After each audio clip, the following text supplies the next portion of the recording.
Okay, great. Welcome everyone to today's Policy and Power series, which is the forum that brings together regulators, policymakers, investors, founders, and industry practitioners to have very, very candid conversations about grid resilience, reliability, innovation, and largely the evolving role of regulation in shaping the future of our electric power system. It's my pleasure today to welcome Chairman Eric Blank of the Colorado Public Utilities Commission. Chairman Blank has served on the commission since 2021 and was reappointed chair in 2025. He brings decades of experience in renewable energy development, energy policy, and also regulatory leadership. At the PUC right now, I think he's at the forefront of balancing reliability, affordability, and clean energy development in one of the most dynamic energy states in the country. Chairman Blank, thank you for joining us today. Oh, my pleasure. Look forward to the conversation. Yes, sir. So when you think about grid resilience in Colorado, how do you define it in practical terms? And what does it actually look like with respect to the commission's decision-making process? So I'm going to just give a little background on myself in Colorado and then jump into it. Again, my Yes, sir. name's Eric Blank. As you said, I've been chair of the Colorado PUC for 5 years, appointed by Governor Polis. Before that, I spent almost 20 years running a pioneering national renewable energy company that I co-founded and co-owned. At one point, we had built the largest operating solar projects in MISO, PJM, Georgia, and Colorado. Coming at this from both a regulator and a developer perspective. Just a little detail about Colorado. For the last 15 years, we've had retail sales growth of about 0.3%. The underlying growth is higher, but we've had successful energy efficiency programs that have knocked it down by about 1.5% per year. So 15 years of 0.3% sales growth. The utility is now telling us, Excel, that they expect to see something like 4 to 8% growth in retail sales. So something like 10 to 25 times faster than anything we've seen before. That about 70% is large new loads, and of that, 70% is data centers. The rest is EVs, BE, building electrification, and just natural sales growth. To meet that demand, we're looking at something like $20 billion in investment over the next 5 years. To put that into context, when I got on the commission, electric rate base was about 8 billion. Now it's about 12. So massive increases in capital spending over the next 5 years. To answer your question directly, for me, resilience is about balance. It's about optionality. It's about how you plan under uncertainty that we haven't seen, in well over a decade. It's uncertainties on the demand side, uncertainties on the climate side, uncertainty is on the supply chain side, and uncertainty is on evolving federal policy, all of which are imposing delays, costs, and potential risk. And for me, it's all about balance and optionality. Create advanced stage development projects that you don't necessarily build, but you shorten the timeframes to build it. You take option agreements on equipment. You try to dynamically integrate supply and demand so that you move as much load as you can off peak. In Colorado, most of that capital need is driven by maybe 100, 152 hours of peak demand. So if we can reduce load during those hours, we can create a bunch of value. It's about being smart about where you locate both load and generation. We have transmission constraints into the Denver metro area, and it's paying a lot of attention to time of day. Our highest loss of load probability is probably shifting out much later in the evening, and the more load we can get out of that peak demand period, the better. So the words I'm using are optionality, balance, and flexibility. Just smart, reducing reaction time, uh, and doing everything you can to maintain flexibility. I love that definition. It's probably one of the most holistic definitions that we've gotten since we've been doing this. Well, I So asked you for your definition first before we got on the phones. that's great. So I know that Colorado has been experiencing, especially in the past couple of years, problems with wildfire and the issue of extreme weather events. How is the commission assessing this risk, and how are you planning around ensuring that when these events happen, because it's usually not if they happen now, it's when they happen, the utilities are able to keep providing electricity to customers, and those investments that might be required for wildfire mitigation does not unduly burden customers, for example.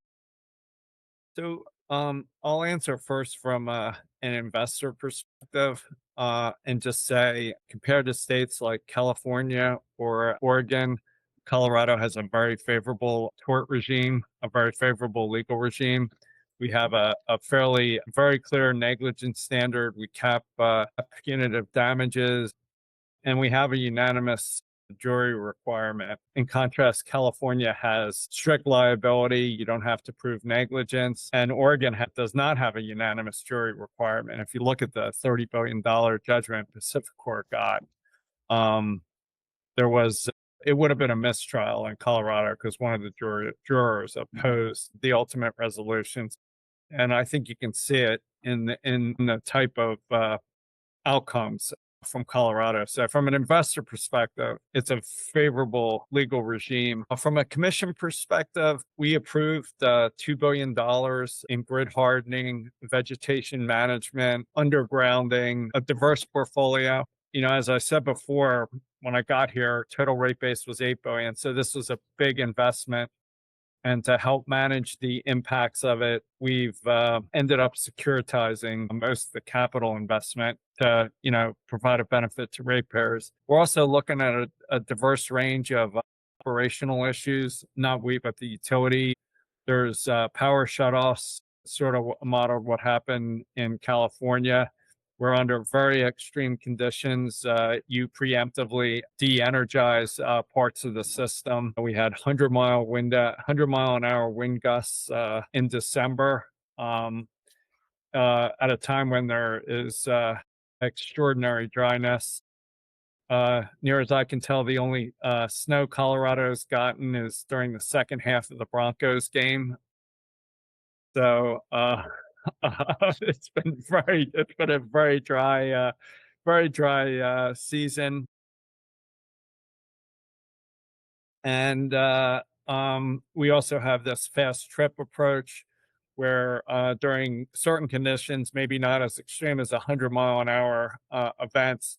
Well, one thing on the 100-mile-an-hour event, during that time, there was dozens, maybe hundreds of lines that were knocked down. I mean, significant communication problems still to be worked on and improved. But, and then there's other things, like I say, fast trip, where when the winds are not 100-mile-an-hour gusts, but more in the 40 to 60-mile-an-hour range. Perhaps one thing the utility can do is when when a circuit gets broken, you don't immediately re-energize it. It just de-energizes automatically and doesn't re-energize, and that's been a successful thing in California. So Colorado's also engaged in detailed weather, moisture content, vegetation modeling to understand by location what parts of the grid are most at risk. We've installed dozens, maybe hundreds of cameras throughout the state in partnership with co-ops and munis to increase situational awareness. So when fires start, we get visibility really in real time, tens of minutes ahead of when a fire might otherwise be reported. And when you have really high winds and really dry vegetation, the time can be a big difference. So that's the wildfire mitigation.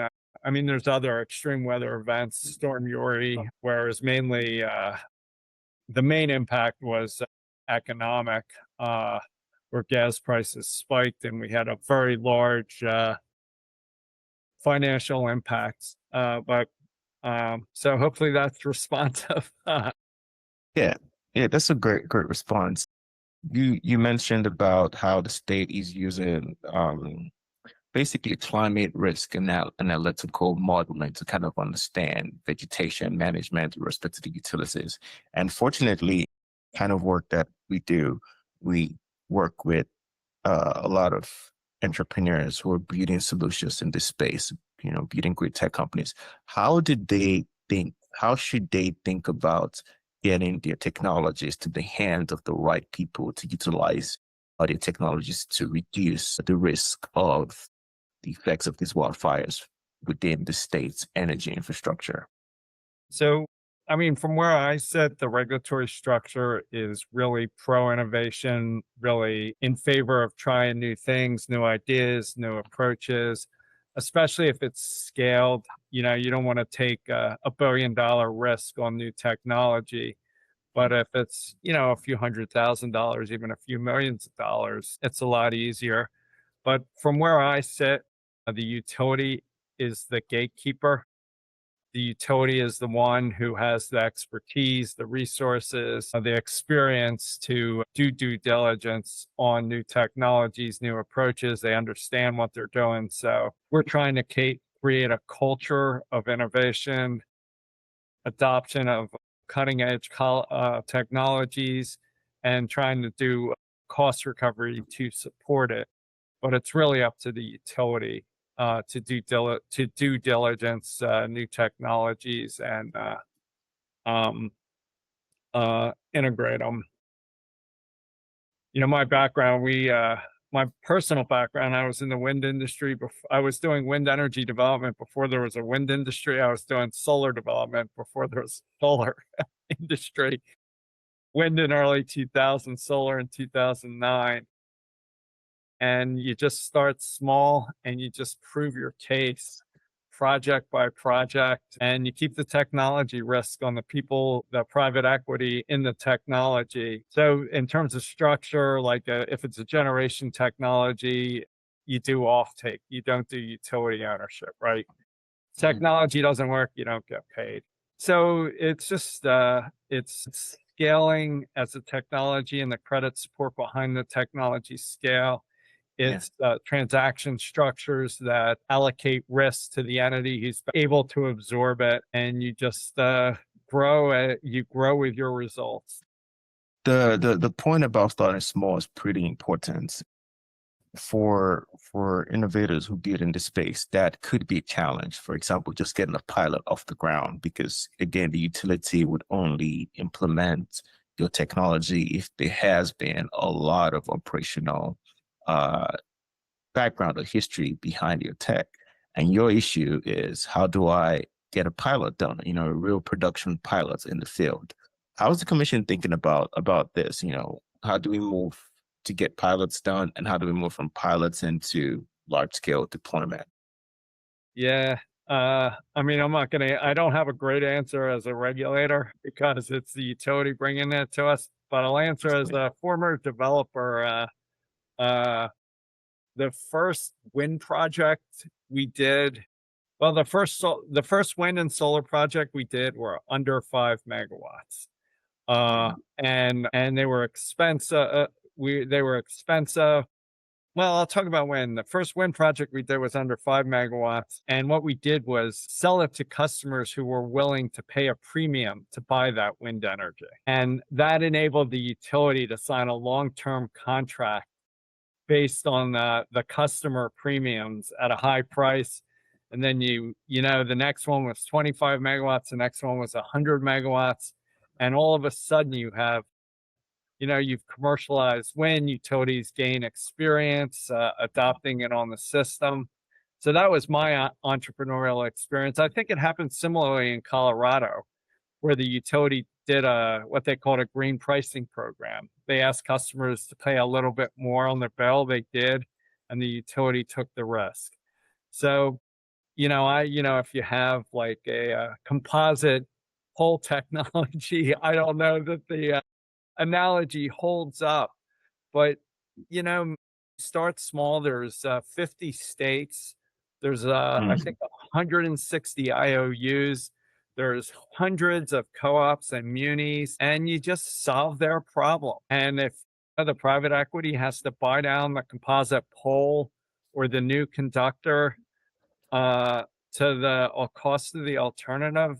That's what you got to do. You got to meet the buyers where they're at. Coming in the regulators and asking for large subsidies is a heavy lift, right? Mhm. So, so that's my advice. Start small, put the risk on the people who want to pay for it and who value it, and scale up and drive down costs.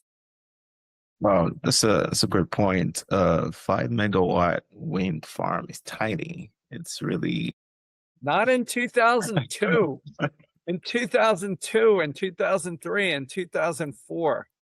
Cumulative wind outside California was under 5 megawatts. wow. Wow. Now it's I don't know what it is. It's probably north of 100,000 megawatts, Yeah. 200,000 megawatts. It's a hundreds of billions of dollar industry.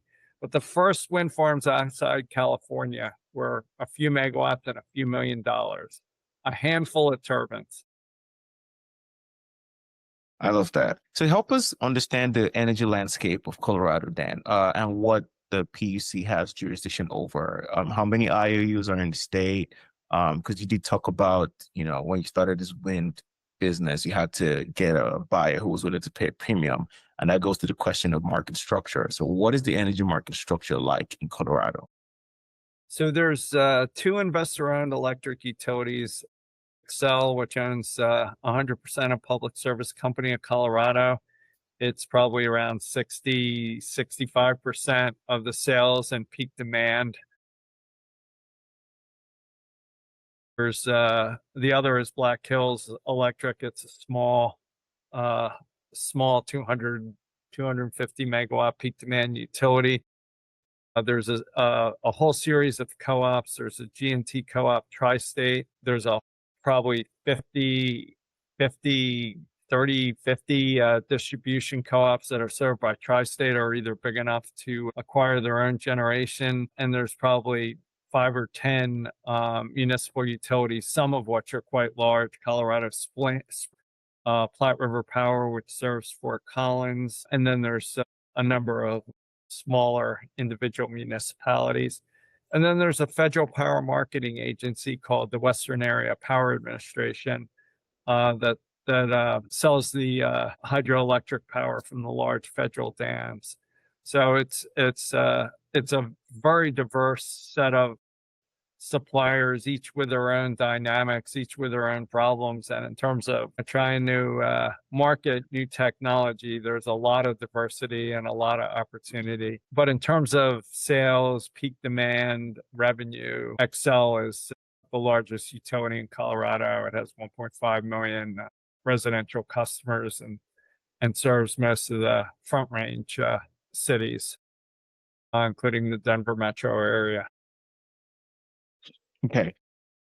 So is Colorado part of, I understand Colorado is not part of an RTO yet. Dev, do you see that changing in the future, and what will be the added advantage to the state if that happens? So there's legislation requiring Colorado's utilities to join an RTO by 2030, although there's some waiver opportunities. There's two balancing authorities in Colorado, one run by WAPA, Western Area Power Administration. It's about 3,000 megawatts coincident peak demand. Separate run by Xcel, that's maybe 8,000 megawatts coincident peak demand. The WAPA Balancing Authority is joining SPP RTO West. It's an extension of the Southwest Power Pool RTO into the West. That goes live April 1st, 2026. So we will have an RTO in Colorado. We recently approved Xcel's entry into a day-ahead market, SPP Market Plus.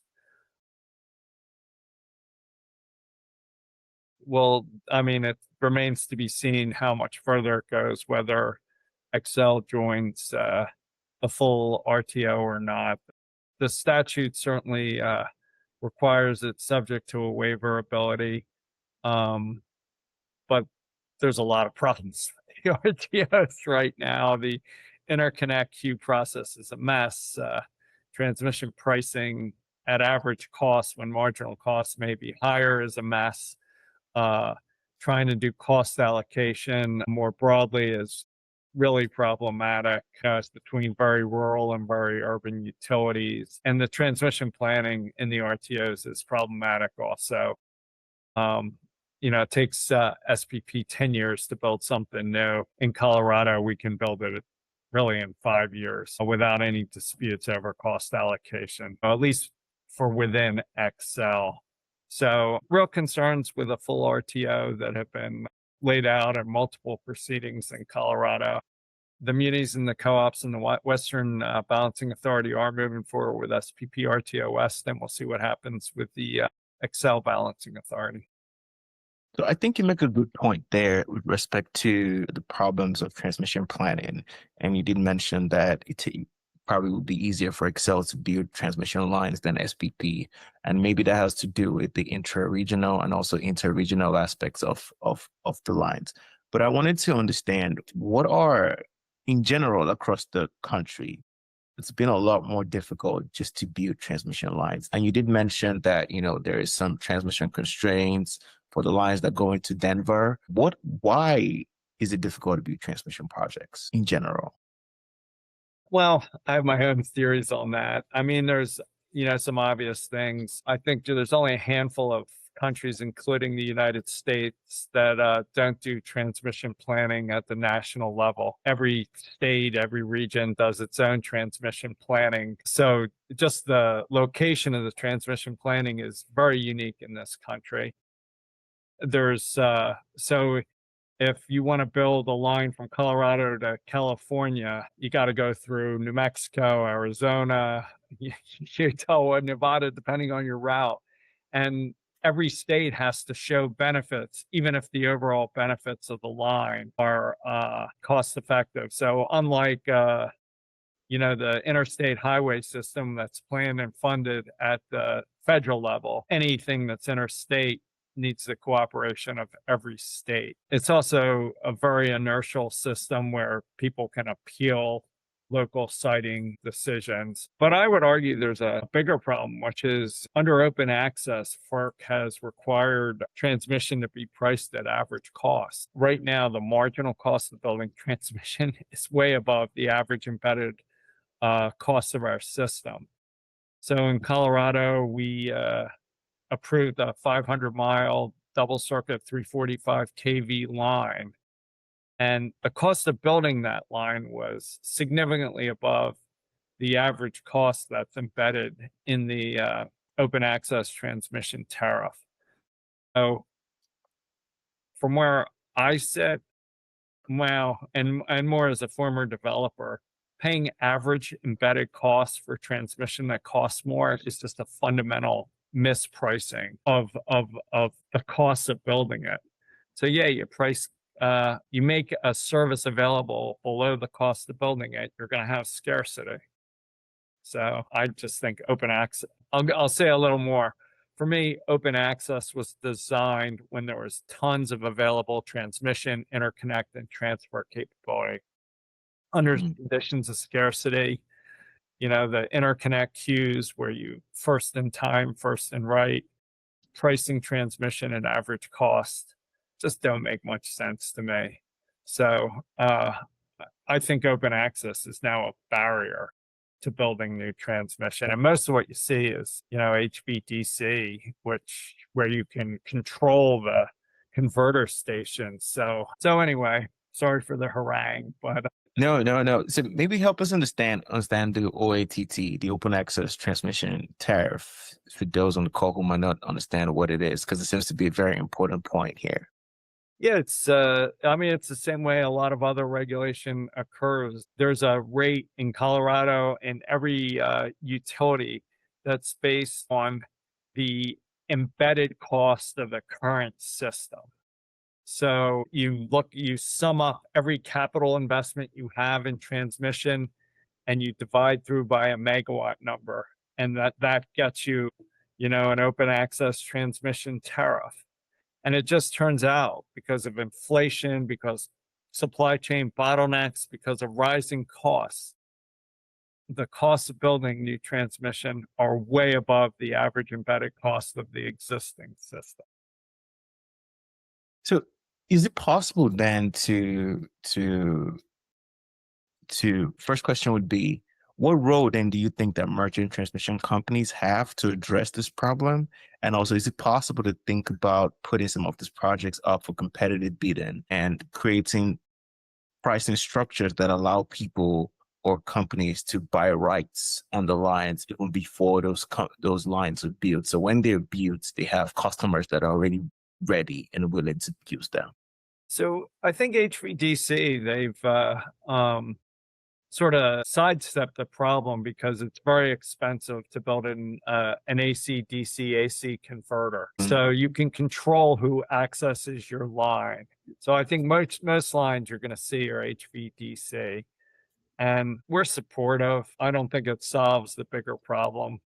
I think ultimately we're going to need to do what we did with the interstate highway system, which is get a federal plan, a federal vision, and probably federal funding to, and maybe this is heresy in my state regulator world, but maybe even federal preemption.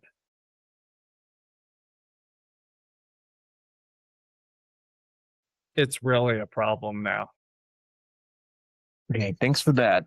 So let's go to Colorado's energy transition. I know Colorado was, to some extent in the past, heavily dependent on coal, and the state has gradually started to transition away from coal. How is the commission managing that decarbonization process and also managing the effects of that process on ratepayers, the affordability effects, for example? So there's state legislation that requires emissions reductions of 80% by 2030 from 2005 levels. There's firm PEC approved plans to retire all the coal plants by 2030. And that transition has generally been cost effective. When it turns out, when you look at the operating costs, the capital expenses, the fuel expenses of the coal plants, the sort of ongoing capital needs, it's expensive. Most of the coal plants in Colorado are largely depreciated, with one exception.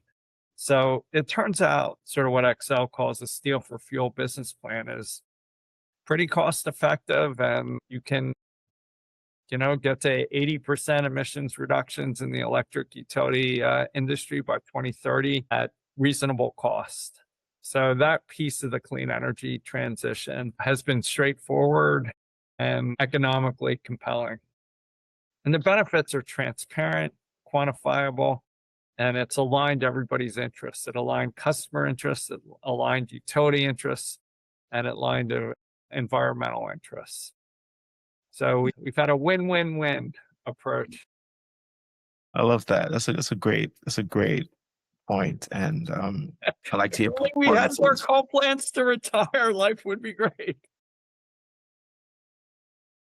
Okay, so you did mention that when you had started, the rate base was usually around $8 billion, and now you're seeing rate base up to like 12 and potentially more. Why do you think that is the case? And if, for example, the case is because of request by hyperscalers to build more data centers within Colorado, how are you thinking that that increase in the rate base would not affect prices too much for consumers?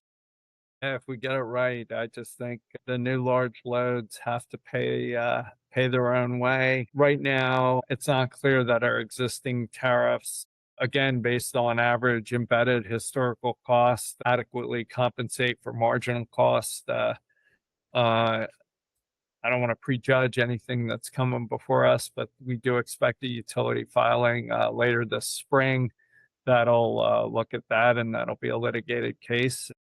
Like everything else before us, we'll decide it as an umpire, calling balls and strikes based on evidence in the record, and try and get to a fair a fair outcome that you know charges these new customers appropriately. Yeah, across the country, are commissions building new, like figuring out new rate structures, like large load tariffs. Is Colorado thinking around that? Yeah, I mean, we'll see what the legislature does, but yeah, we will have a filing, like I said, later this spring to look at that. And we've been researching, engaging every example we can find. There's interesting examples in Texas where they require, large new loads to flexibly curtail during peak. There's separate rate classes in Georgia and Arizona. Mhm. There's interesting examples coming out of Ohio and maybe Oregon. So we're systematically reviewing national best practice and trying to make it publicly available to the parties to really inform our discussions. Okay. I want to go back to a comment you made when you said that, in Colorado, you're very good at interconnection queue planning, and that is a problem across the RTOs. Why do you think that's the case? And why do you think that Colorado has been able to do a better job than the RTOs were supposed to, in theory, do a better job at interconnection planning or interconnection queue studies than a single utility, for example? So in Colorado, we have a resource planning process that's Okay. competitive.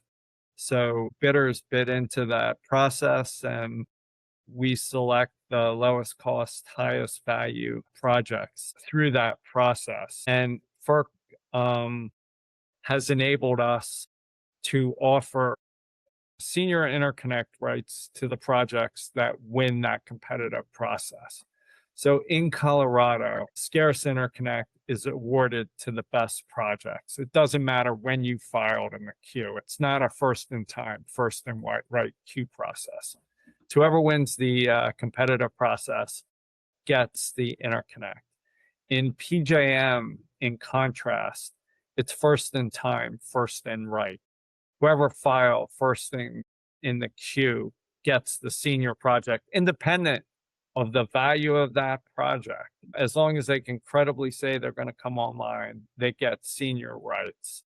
And that made a ton of sense when you had a lot of interconnect because by giving that property or contract right to the developer, you encourage the existing system to be used more efficiently. But now it just doesn't make any sense. There's huge scarcity. So why are you giving these rents and this incredibly valuable contract right just because people filed earlier in the queue? So I think the right needs to shift from the generator from the generator for the benefit of the generator to the customer. And you can see it's happening. I mean, PJM, MISO, SPP, CAISO, they're all filing emergency processes to basically avoid the first in time, first in right queues. So, I mean, there's a clear sense it's broken, and there's just an evolving sense of what to do next. So is there then, because the grid operators would say, when we get all of the projects together, we put them on our models and run our short circuit power flow analysis. We realize that, okay, at this part of the grid, we need to upgrade the system. And with the cost causation principle, all those entities that would cost for us to upgrade the system are responsible for paying for that. Is this a problem in Colorado, for example? And to what extent can hosting capacity analysis help mitigate or manage that? Well, I'd say hosting capacity analysis can help for the distribution system, but that's a Okay. very different conversation than on the transmission system.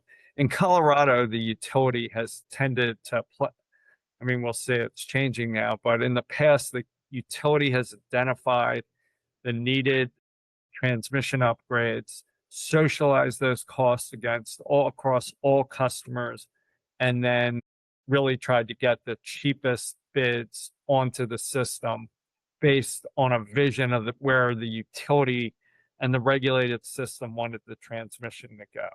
And that's very different than PJM, where they build new transmission based on wherever the generators and the developers file in the queue. So least in the past, we'll see where it goes forward looking. But in the past, the utility in the regulated system has led on transmission. The hosting capacity thing is much more a distribution system thing.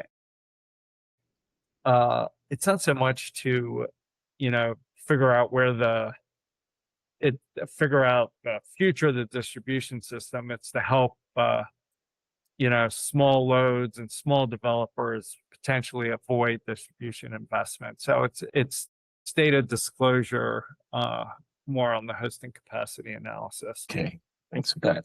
So today we know that the major constraint for building out AI infrastructure is energy, but there's also the possibility of using AI to make energy use more efficiently, energy studies done more efficiently, and also just the simple process of energy regulation and analyzing documents and filings. Do you see value in the use of AI, for example, to analyze, I don't know, 50,000 page rate case filing by utility? Well, I mean, it's going to be slow in the regulatory system because it's just a very legally bound system with appeal rights and multiple interveners. So, in terms of a due process perspective, I think AI will be slow in the regulatory process. But you asked what's the 10-year vision, and to me, it's like we just gotta somehow integrate demand and supply in real time. We gotta get EV charging, building energy use, solar efficiency, time of use rates. We just got to get it all pulling together so the demand, we reduce the demand as much as possible during the 150 or so hours that are driving our capital needs. We're looking at curtailing very large amounts of wind and solar. So we got to get the demand. That's the time to use it. So we got to get a rate structure, an incentive structure, program design structures. So we're really integrating demand and supply in real time. And then we got to get the locational stuff right. You put data centers in Denver, you got to build new transmission. You put data centers outside Denver, reduce curtailment. So there's these locational and time of day things where you really hope you can use AI to match and integrate demand and supply in real time. And it's a rate problem, it's a investment problem, and the goal is to just flexibly and dynamically integrate demand and supply in real time. Okay. Okay. Thanks for that. One last question before we go to an audience Q&A. There is the concept of a consumer regulated electric utility, and this has evolved within energy policy making circles that specifically largely for, hyperscalers, where an entity can build the transmission, the generation, and distribution infrastructure to serve giving specific customers that are willing to pay. But as long as they don't connect to any part of the larger grid, they will not be subject to state regulation with the PUCs or federal regulation with FERC. What are your thoughts on that? I mean, I don't mind it so much, but I think the economics of that are really tough. I think if you look at what's actually going on, I suspect all of them are grid interconnected. I mean, that's the whole basis of the grid, right? It's like as you get to scale, there's like a concept in statistics, I forget what you call it, law of large numbers. I think it's very risky to have a standalone system without being interconnected to the larger grid. So I think it's more negotiating tactics and discussion points. I don't think you'll see a 500 megawatt load not interconnected to the grid. I think what you see is them interconnected to the grid and then trying to do as much behind the meter generation as they can to manage down their costs. But I would think it'd be very tough economics to not be grid interconnected. Okay, thanks for that. So we'll go to Q&A now with the audience. First, I wanted to say this is an amazing session, Eric. I took 2 pages of notes. It's very interesting. I have two questions for you. The first is about data centers. What recently was on a data center panel, and one of the panelists, very interesting person who is working with data centers on where to choose where they want to connect. He was talking about how Colorado was not doing a good job incentivizing those data centers, tax incentives. Um, I know this might be also state legislature, not only the regulatory side of the grid, but what can Colorado do better to incentivize data center load coming to Colorado rather than going to Texas or Pennsylvania? I'd say Colorado is probably there's a manufacturing exemption, the sales and use tax that's available in 35 states, but it's not available in Colorado. So in terms, I mean, there's some data centers that want to come to Colorado for latency, Colorado specific reasons, but the largest hyperscalers, I think, have not come to Colorado, or it's not at the top of their list because of manufacturing exemption to sales and use tax. Okay. So potentially, if this is implemented, this can improve the attractiveness of Colorado as a place to connect to. Because as I'm hearing, like the power side is figured out in a way. Yeah, I mean uh, that's a question for the legislature. So I will have nothing to say about sales and use tax other than if they are going to exempt them, I'd make sure they pay their fair share, and I'd give them incentives to locate where it's best for Colorado, and where and to encourage as much flexibility as possible. They stay off the peak 150 hours. They're a lot more valuable than if they demand power during a peak 150 hours. So Thank you for your answer on this one. I have just another question. I'm sure you heard about base power in Texas. They're doing virtual power plants using large batteries on residential customers. Do you think this is the model of the new utility? what was the name of the company? Base power. Face Power. And what's the technology? Are they using solar storage, demand They're response? using lithium ion batteries, much larger than what would a normal home need. Batteries in homes, and they Yes. use that as VPPs to bid into the larger wholesale markets. But the customers,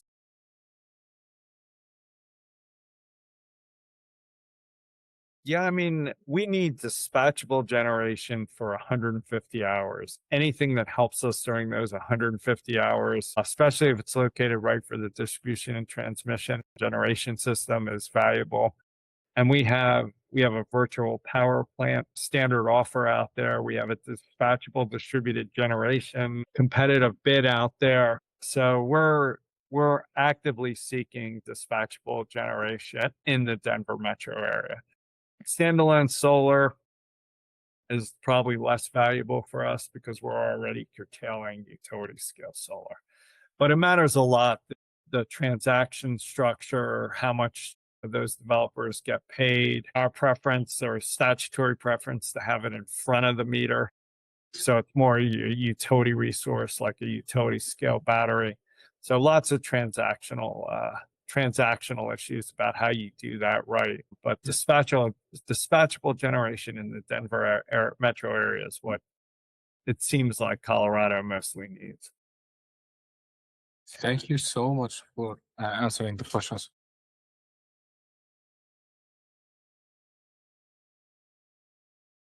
Can you hear me? yes, So I'm in Arizona, and around here we hear a lot of noise about new nuclear, particularly micro reactors that be put alongside of data centers. What do you think about that in terms of the changes in regulatory patterns and the probability that any of these things are going to come online in the foreseeable future? I mean, look, if you take climate change seriously, you got to take nuclear seriously, especially existing nuclear plants and trying to keep them open. I think building new nuclear plants you know, what you saw at Vogel in Georgia, where it was incredibly expensive, or Sumner in South Carolina, where it essentially bankrupted the utility until somebody came in and took it over. I forgot whether it was Duke or Dominion. It's just a tough road to hoe, and you know, we're going to struggle to put that risk either economically or technologically on customers. But when you have the Bill Gateses of the world standing behind the technology and willing to lose a few $1 billion, you know, that's the place where I'd look to see it get done. We always used to have this joke, uh,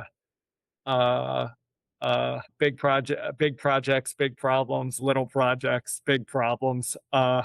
So everything in the solar and wind development world was getting a scale. So I think I mean, I don't know, spreading the fixed permitting, safety, outreach, technology costs over small designs sounds expensive to me, but you know, the nuclear navy does it. So I think it's more a political regulatory problem than a technology problem. But this world is so due process oriented that I think it's going to take somebody like Bill Gates probably doing something on an existing nuclear site like Palo Verde. So I'd say Arizona is more likely than Colorado, and I'd probably put it as close to Palo Verde as I could, because you got the infrastructure to deal with the politics, the waste disposal, all that. So I mean, I'm speaking as a former developer, not a Colorado regulator, but that's my view. And it's going to take just years and years and years. Thank you. Yeah. Yeah, I've always thought about the modular reactor and nuclear reactors because, you know, the Navy has been doing them for 60, 70 years. But, you know, one sub costs like $4 billion. It is not cheap. How would you? Where the Vogel it is. Well, it's Vogel, $18 billion. That's the Georgia Power. Yeah, Their power plant Southern company. Yeah. Any other questions?